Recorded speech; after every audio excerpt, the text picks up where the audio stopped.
everybody. My name is Lainey. My real name is Elaine, but I'll feel like you're yelling at me if you call me that. So you call me Lainey. I work with the Solutions Journalism Network. I am currently located in Brooklyn, New York, which is on Lenape lands. I'm going to tell you a little bit about SJN and why specifically I am here talking about the success factor framework today. But first, I would love to know a little bit more about all of you. So you can either unmute yourself and introduce yourself verbally, or just drop this information in chat. I would love to just know your name if it's different than what Zoom tends to sign you in as, because I often have to reintroduce myself. I want to know the institution that you're affiliated with. So like I said, for me, that is the nonprofit organization Solutions Journalism Network, where I work as the higher education program specialist. You can tell me where you are. I always like to know where people are coming from, but most importantly, I'm looking for some common roadblocks that prevent students from understanding or pursuing social change. So while you're thinking about that, I'll start you off with one of mine. Before I started with Solutions Journalism Network, I worked as a college instructor for 8 years in mostly oral communication, public speaking, argumentation, and debate, which meant I had to work a lot on persuasive frameworks with students, particularly very new college students, college freshmen, 18-year-olds, who really struggled with understanding the connections between cause and solution. So one of my biggest struggles always was to try and get students to understand that if you're trying to talk about some sort of fix that you are proposing, but you cannot concretely explain what problem your fix is connected to, then you need to go back to the drawing board and do a little more work. So that's one of the ways that I have really struggled to get students to think cohesively about social change, about not just dropping in, but recognizing what they're trying to connect solutions to. So you can either, like I said, unmute and tell me a little bit about yourself, or drop it in the chat. Let me know what's going on with you. I put that prompt inside the chat for you. This is the Zoom chat, not the Ashoka chat, by the way.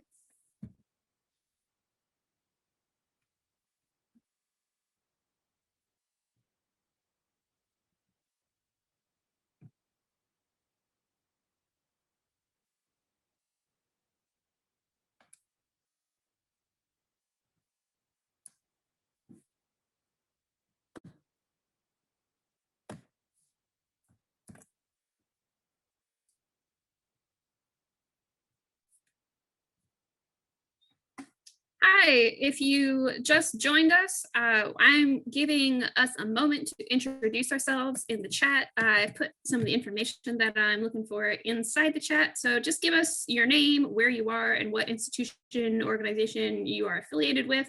And I am looking for a little bit of input about common roadblocks that prevent your students from understanding or pursuing social change, especially if you are or have been a classroom instructor. When you try to talk about issues related to social change, what is one of the roadblocks that prevents your students from knowing how to go about it? All right, Sarah says, just knowing how to even get started. That's great. We're going to talk about that. I know a lot of students see themselves as ineffectual, or they feel a lot of sense of futility because the problems are so deeply embedded, the problems are so vast, and they're just one person. They don't know how to get started in that arena.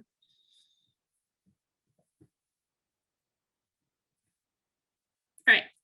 Please continue leaving me that information in the chat if you feel comfortable doing so. I'm going to drop that in here one more time. If you just joined us, I know we picked up a couple extra people. Please introduce yourself inside the chat. I'm going to move on for the sake of time, but please give me that information because we're going to come back to it later. Common roadblocks that students face when trying to learn about social change. But in the meantime, I'm going to start screen sharing here.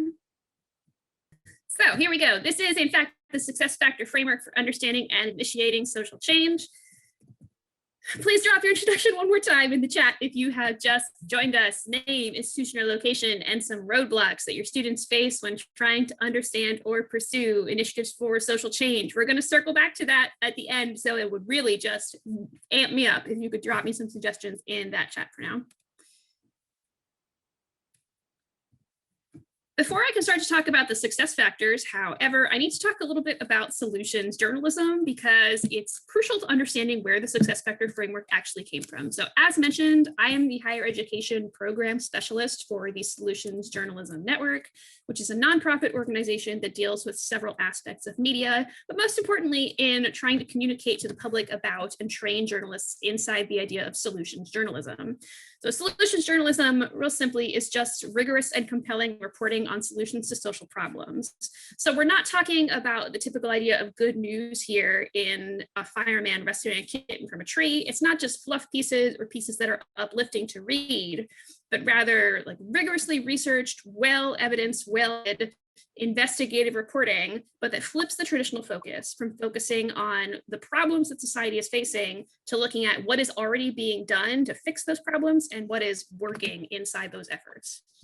So more specifically, a solutions journalism approach is going to, of course, focus in depth on the response. We're foregrounding that response. And we're looking to examine how the response works in meaningful detail. So not just saying that something happened, but actually looking at how it was implemented, and focusing on effectiveness, not just good intentions. So introducing a piece of legislation that was just passed to try and stem, for example, school shootings might be a great idea. And maybe in a year or 2 years from now, it could be proven to be a solution. But if an idea has just been proposed or just been initiated, it can't really count as a solution because it hasn't had time to work yet. So that's where that idea of evidence comes into play. We are trying to see what has allowed things to work in the past. And we're hoping that something provides insight that's useful to others. Instead of just making you feel good, can another community that's facing the same problem implement that same kind of solution? So if you have passed legislation that stems school shootings in Colorado, is it legislation that will also work in Washington State, or something about it specific to Colorado? And finally, we are not only about amping people up, we do also want to discuss limitations. So that's sort of my real fast 30-second primer on solutions journalism. And I have to go there first because the success factor framework came specifically out of Solutions Journalism Network as an umbrella label for tactics that can be seen as critical to a response's success or failure. Let me check in on my chat here for a moment. Ooh, we got some more roadblocks coming in. Excellent. So we're talking about success factors as some cohesive umbrella labels for tactics that are critical to a response's success or failure. We are learning how to ask questions like, what social change strategy did this solution use that made it work or not work? So again, you can see these ideas coming directly out of that solutions journalism approach to understanding social change efforts that are already in place.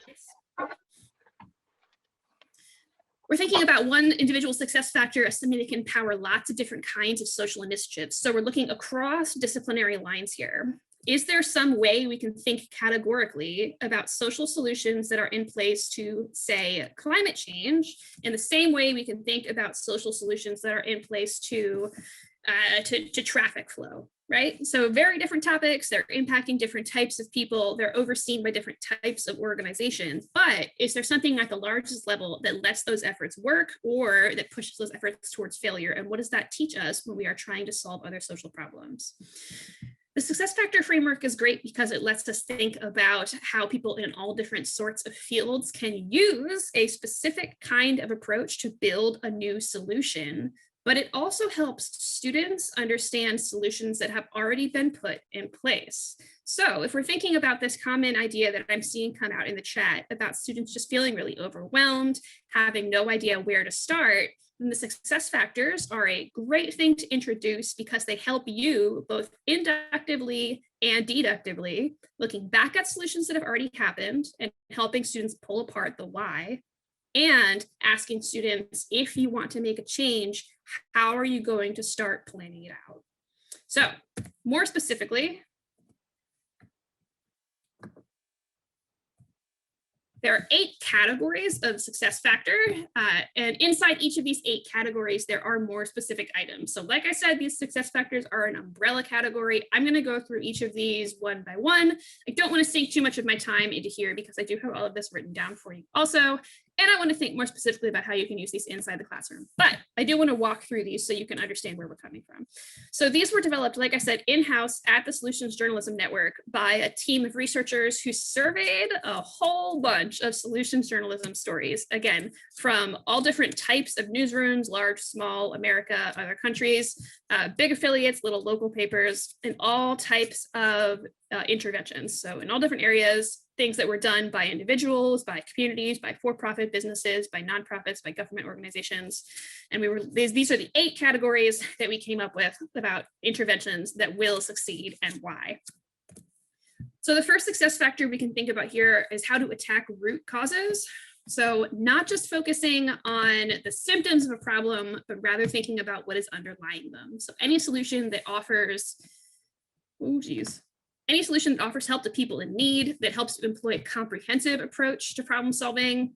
We're thinking about how to attack social determinants, right? So what are those underlying structures that, for example, keep people in poverty? How can you address more than one factor at once, systemically, across a larger geographic area, perhaps? And what can we do to change people's attitudes and look at big issues like addiction as things that we can provide help for? So working away from, for example, criminal systems that criminalize things like homelessness or suicide attempts, and flipping that lens to think about how we can help rather than punish people who are in trouble. So for example, if we're thinking about this attacking root causes success factor idea, often you see in the spring stories about girls in lower socioeconomic status families who couldn't afford a prom dress or couldn't afford a prom dress that they wanted. And you see someone who's like, well, you know, I stepped in and I donated money, or I donated an old dress of mine and I helped this one specific girl go to prom. And it's heartwarming, and that one teenage girl got a good experience, but that one moment of charity doesn't do this, right? It doesn't help us understand any of those factors that we're not allowing people to participate in the first place. It doesn't address a system that expects teenagers to have the money to spend $300 on a piece of clothing for one night. So that's the idea behind attacking root causes. Not necessarily saying that someone doing a good deed is a bad thing, of course not, but saying if we are thinking about fixing social problems, where do we need to start? How can we look at those underlying social structures that are really causing problems in the first place? That's number one. Number two is expanding access. So any solutions that focus on providing services to people in need on multiple levels. So you can expand things like marketing and distribution, but you can also reduce costs to consumers. You can rewrite rules about equity, and you can think about changing the way things are delivered and reaching your customers in the first place. So solutions that leverage technology to do this are included in this category. Thinking about how to change your marketing so that instead of targeting people who only have a lot of financial and tangible and logistical resources, you can instead flip your model to include people who lack those sorts of resources.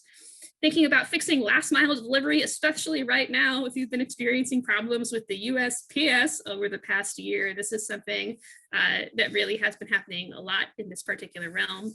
Eliminating barriers to access in the first place. If no one is selling the thing that you need, then it doesn't matter how well priced it is if you can't get it in your area, right? So how can we fix those things? How can we put a system in place for those things? Just building different distribution systems. Sometimes manufacturers follow a model that doesn't make sense just because it's the way it's always been done, right? So the people who are in places already on the ground doing this kind of work, what can we learn from them?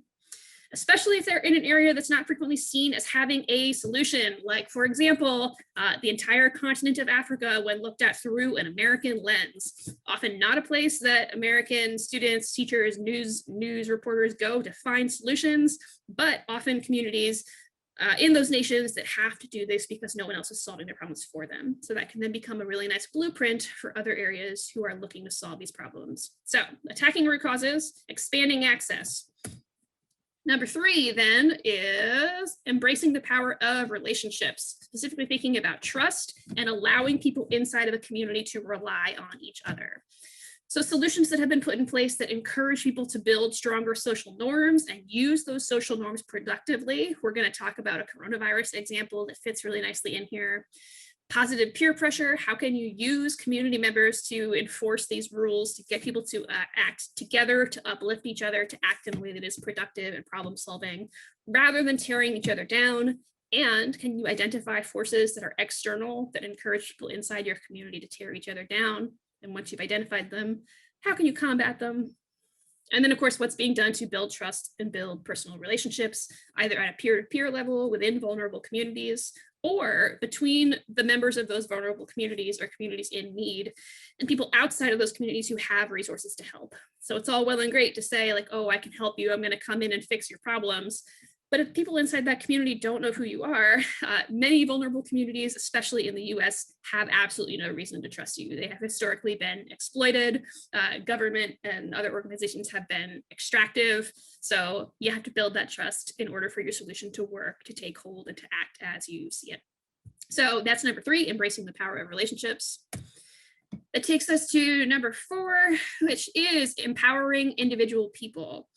This is where it's really important, again, to emphasize one more time that we are talking about these umbrella categories as entry points into these success factors. But then once we understand those umbrellas, we can really pull out these specific items. Because if you tell a student, especially a newer student, an advanced high school student or a college freshman, that you just need to empower people for your solution to succeed, that's not going to mean anything to them. And I know that, and you know that, and that is why we are breaking these down further to understand what it means to empower someone. So like, yes, it's great if you have some sort of community organization that empowers victims of domestic abuse, but how is that happening? That's where we can start to turn to these more specific factors. So asset framing, focusing on assets instead of need, rather than painting a community as totally like downtrodden and hopeless. Who is already embedded there being helpful? Like, what are the services that are already there? How can we publicize and support those services rather than trying to reinvent the wheel? Focusing on local control and ownership is really important in this concept of empowering people, again, especially within vulnerable or less resource communities. How can we turn over control of things, people who are already there, people who are embedded in making that community successful and revitalized? And of course, promoting resilience and raising expectations, again, changes the mindset of people inside a community or inside a problem so that they are more deeply engaged and looking for ways to succeed, empowering people. I like this line up in the summary about teaching a community to expect more, not just of itself, but also of its leaders in government, and equipping them with the tactics to find results. Next, we come to cultivating collaborations, any solutions that depend on coordinating actors to achieve success on either a macro or a micro level. So of course, collective action, lots of things that came out of the 2020 and 2016 elections surrounding collective action, particularly down in Georgia, some great stories there. Private-public partnerships, relying only on business to save people is not a great idea, but relying only on government or public organizations to save people is not particularly effective in many instances. So how can we partner the best of both of those sides of civic life? Cross-sector collaboration, do you have someone who's working in the automotive industry who somehow has come up with a great fix to some sort of environmental issue, and who can you connect them with to make that happen? And of course, crowdsourcing, putting that trust inside the public to listen to what they have to say and then make it happen. So often you see these success factors working across boundaries too. So here we've got this idea of cultivating collaborations, and you can see it tying back to that idea we already talked about in terms of empowering people. That takes us to practicing human-centered design, right? Building systems or building resources that meet people where they are currently at, not expecting them to have to do years worth of work before they can even start to approach a solution. So this is a pretty wide-ranging category. You have things that are just using humor, right? Like treating people like people, understanding they're not a robot, they're not just one physical need, right? Like someone who's living in hunger isn't only hunger, right? That's not who they are, that's who they are as a person, that's not all that they exist to be. So thinking about human-centered design in terms of using humor, identifying positive deviants, how can we push them outside the norm but in a productive way? And of course, some behavioral economics stuff there that I'm not going to go into at the moment. Using creative financing, we are winding it down now. These solutions take advantage of money as both a means to fund programs, but also give people autonomy. So if you have been told that the only way to make your business succeed is to earn a grant, that's a great idea. There are many specific grants out there to help people get an idea or a solution off the ground, but it's also a very narrow way of finding success. And it's a way of finding success that relies extensively on people and functions outside of your control. So if instead of thinking only about financing a solution through factors and funders outside of your control, how can you take back those reins a little bit? So this talks about the idea of providing cash to people instead of goods and services. So that gets into the social safety realm, micro enterprises and how you can support those inside your community and how they can support each other to bolster the smaller economy inside a community. How your business can relate to social goals and how that's good, not just for society, but for your business, how it actually boosts your business to not only be focused on profit. And of course, crowdfunding, using the market to your advantage, and some issues of microfinance. The last one I want to talk about here is overcoming the big challenges. And this one is more specific to business than some of the others. And it was kind of created as a catch-all, hold-all for the social entrepreneur side of this social solutions idea. So those 7 that we just talked about relate a little more broadly to any social solution, especially in terms of like nonprofit or community-oriented social change, efforts for social revolution. This one is a little more specifically tied to business. So it's talking about how change makers can address issues endemic to social entrepreneurship through things like idea diffusion, scaling your solution. Your idea is great at home. How can you get it bigger, longer lasting? How can you measure impact to prove to people that your solution, your business solution is worthwhile and they should invest in you? Too soon. And often thinks about the sustainability of your solution. So thinking about not just in terms of immediate profit, but in terms of financial sustainability or environmental sustainability or some community ethics can actually bolster your business and your bottom line in a way that people often don't expect.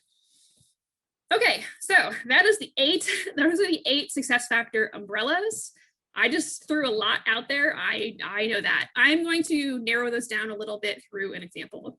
So I said the one way you can use these success factors is by applying them to efforts, to solutions that have already been put out there to see specifically why they work. So this is an article that came out in February in the New York Times about the city of Seattle and how they had like an incredible amount of success in combating the coronavirus and how they could have been a blueprint for the rest of the country.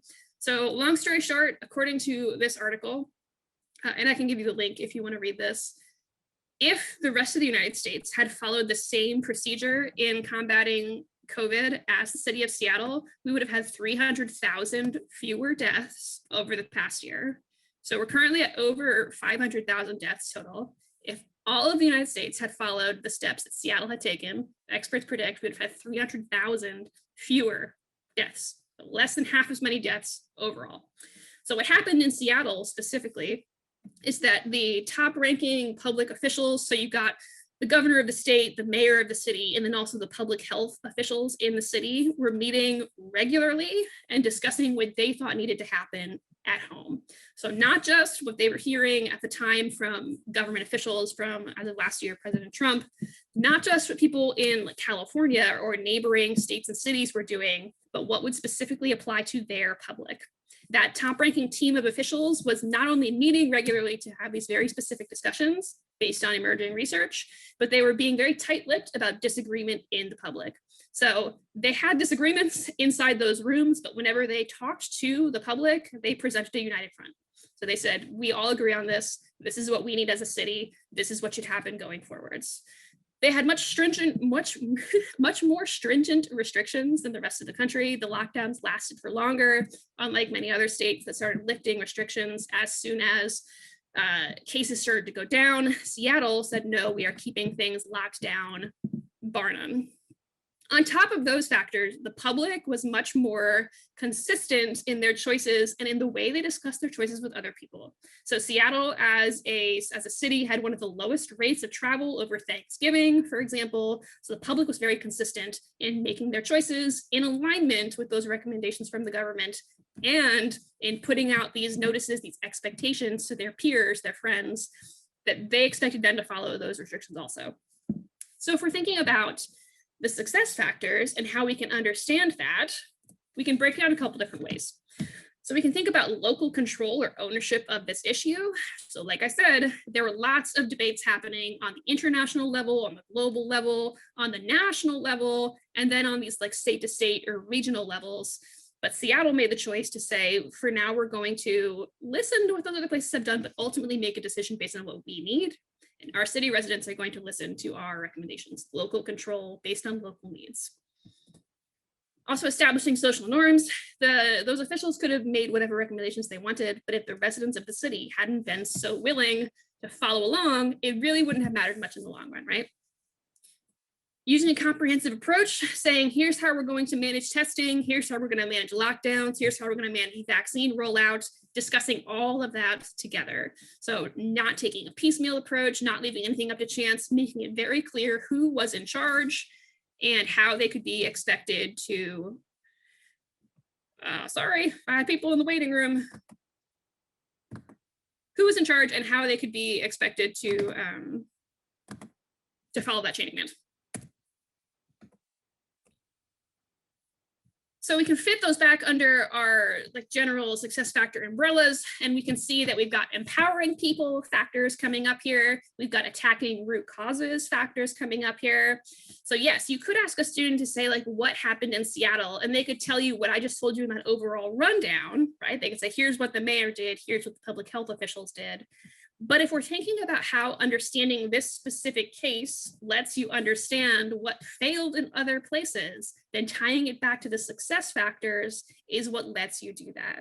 So the success factor framework lets you embed a specific problem, a specific case study inside a much bigger context, right? So either an issue-based context, geographic-based context, national, international, or some sort of thematic context. This is what lets you make those connections.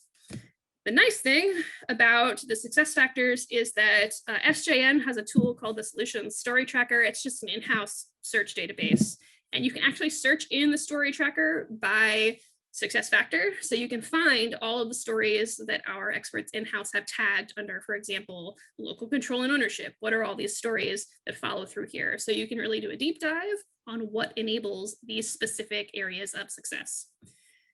Okay, I had another example, but I'm not going to talk about this for the sake of time. I'm going to check in on my chat.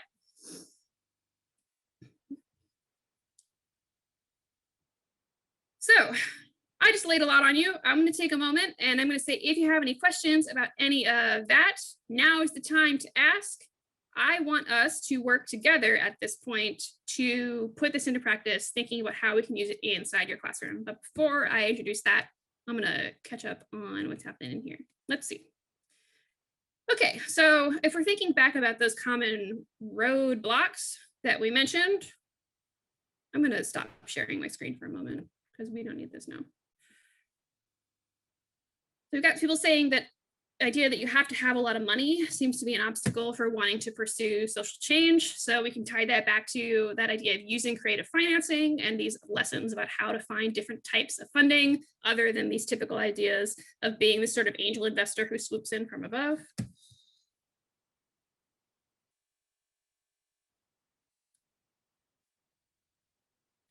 Being caught up in your own daily social challenges, thinking about, so we can tie that back to thinking about how we can understand who else is already working inside your community. So asset framing, local ownership. Not having a lot of self-confidence in what they do, that's sort of a more general issue that I think just understanding how to find stories about other efforts can fix, right? So that's one of the reasons why I like the story tracker as a resource for people to see what is already working. I'm going to drop a link to the story tracker because you can also find what's happening inside your area. So if you just want to say, I have questions about how people are fighting COVID, but specifically in Kansas, you know, I only care about what's happening in my state, you can search that way, which is really helpful for students, especially in those sorts of rural areas or areas not covered by major media like the New York Times. I can feel kind of left out. What's the best place to find a summary? I have that, don't worry. I am going to get you that. Okay. I'm going to put us into breakout rooms in a moment, but I'm going to give you two things first. So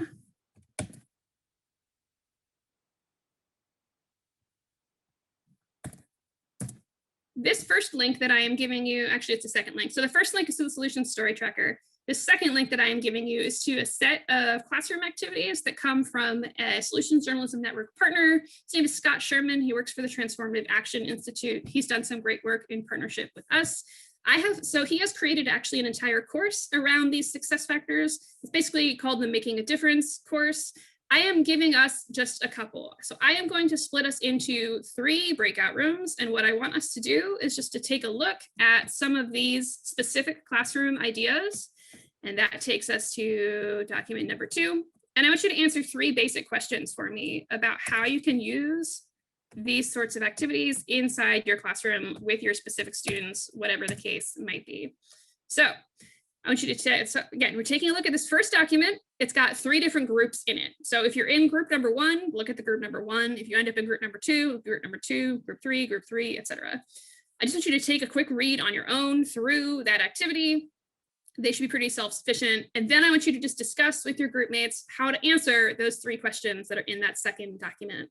That second document is public for all of us to see. You should all be able to see at the same time. I did that on purpose so we can all learn from each other inside this activity. I'm going to give you, actually, already linked inside that first document, the classroom activities document, is the link to the entire Making a Difference course module. So you can see all of those modules, again, about all the success factors pulled together. And there's also a link to the total success factor, like explanatory document. So to Jennifer, yes, that whole explanation of the success factors is in PDF form. It's linked inside that first document. Questions before I split us into breakout groups? I'm going to give us about 25 minutes to look through these, and then I'm going to pull us back together. Going once? Going twice? All right. All right, we're all back now. I hope that that was some useful discussion for you. As promised, I would love to just hear one person from each group report back. You can overview what you put in that collaborative document for us, or just tell us what you thought your best overall takeaway was from the specific success factor that you discussed. So maybe 3, let's do like 3 minutes per group. Group number 1, what have you got for us? Group number 1 was attacking root causes. Okay, you kind of froze for me, but I think I got the gist of what you're saying we should do. So we thought, we love the 5 whys. We thought adapting it, we thought adding a visual would be helpful to sort of, you know, connect people's heads to it better, maybe a ladder or an iceberg. We also said that the specific example was talking about somebody's behavior that they can relate to eating, right? So it's really nice to have an example like that, at least when demonstrating it from the get-go. The other piece was, we thought that the second part is, we did feel comfortable with it, and we thought connecting it to systems thinking would be good. One of the things that was brought up by Kara in our group was about like looking at when students come in with preconceived notions, like they all think, okay, they're homeless, so, you know, build a homeless shelter. This challenges them to think a little bit more deeply and explore the complexities of the solution. And then, yeah, this also helps them. Sorry, I don't have anything more to add to that. Understanding what they go through about the topic, et cetera. So please jump in, Carrie or Kara, and add what I left out. I think you did a great job, and nothing really further to add. Yeah, I love that idea of adding visuals, especially these days when people are spending so much time online and getting a little fuzzy. I know we're all fuzzy in the brain. I definitely am. Awesome. Excellent. Thank you for that. Group 2, expanding access. Jennifer, do you want to go ahead since you let's see, where are you?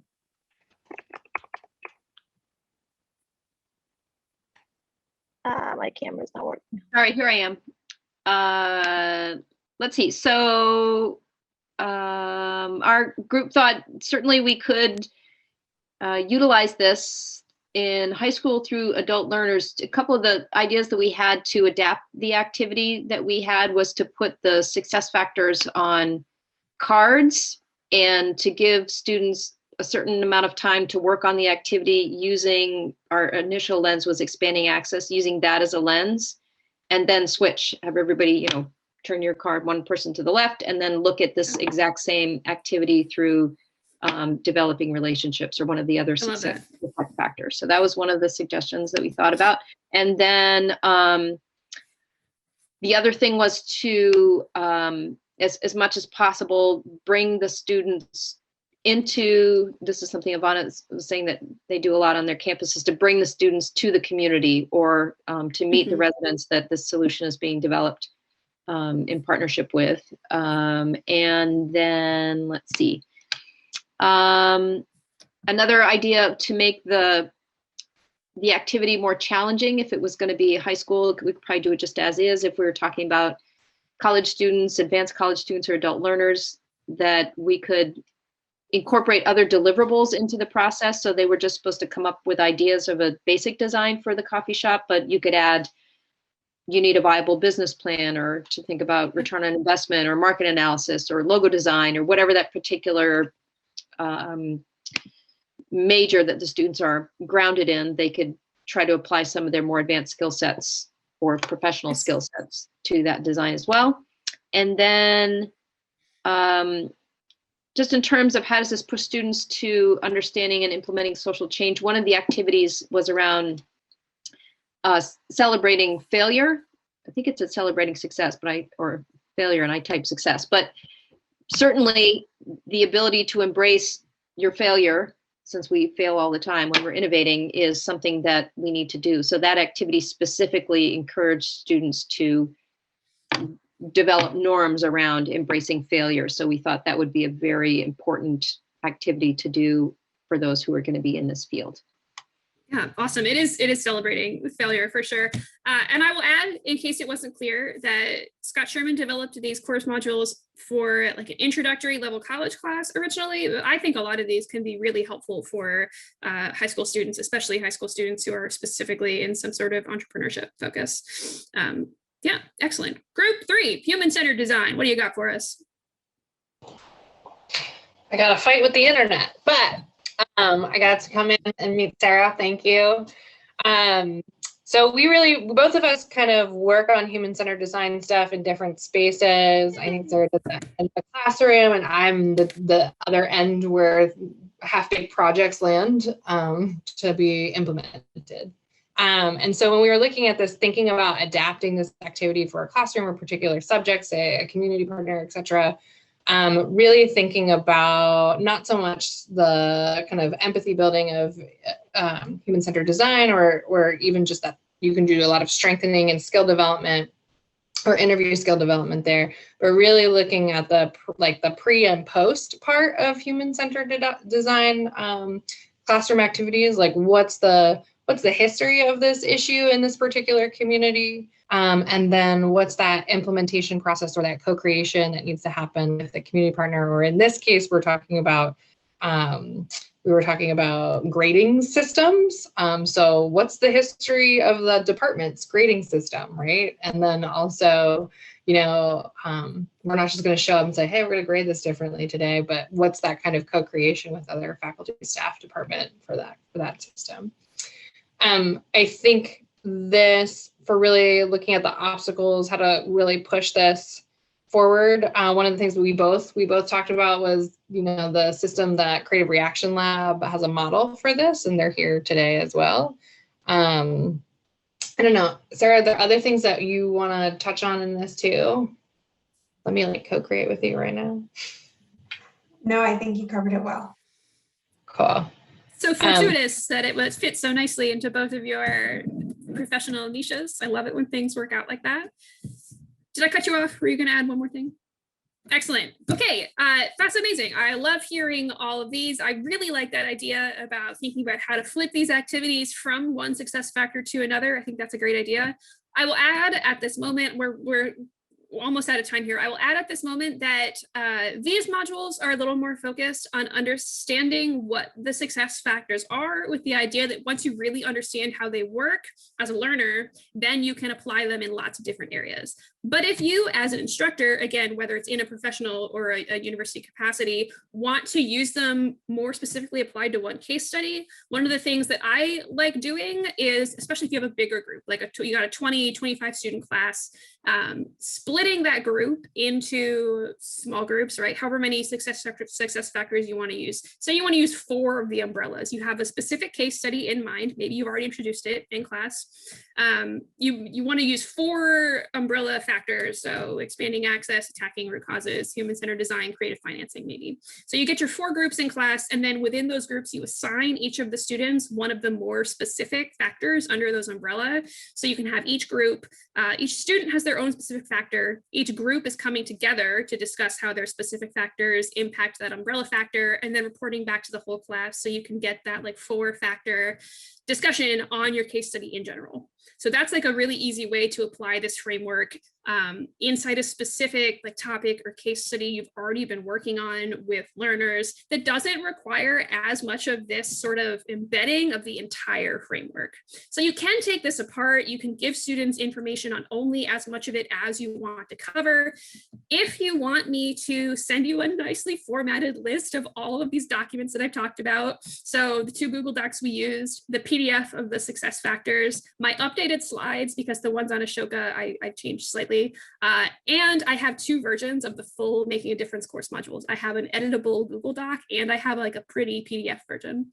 So if you want me to send you a nicely formatted list of all of those things, just drop your email in the chat and I will send that to you. Don't worry, I'm not going to sign you up for anything. Whew, we have 5 minutes left. I am here for questions and open comments for our additional 5 minutes. Thank you so much for coming to hang out with me and to listen to me ramble about solutions and the success factor framework. I really appreciate your time.